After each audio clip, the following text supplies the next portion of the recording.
নীলফামারীর সৈয়দপুর বিমানবন্দরে runway landing light system সচল না হলেও আপাতত বিমান চলাচল শুরু হয়েছে। সকাল ৮টার দিকে ঢাকা থেকে ৩টি বিমান সৈয়দপুর বিমানবন্দরে ল্যান্ড করে। পরে 8:30 থেকে 9টার মধ্যে বিমানগুলো ঢাকার উদ্দেশ্যে ছেড়ে যায়।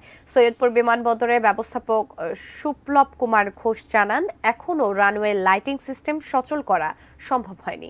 আশা করা যাচ্ছে দিনের মধ্যে তা ঠিক করা সম্ভব হবে। গতকাল সন্ধ্যা 6টার দিকে বিমানবন্দরের ল্যান্ডিং লাইটিং সিস্টেম শর্ট সার্কিটের কারণে বন্ধ হয়ে যায়।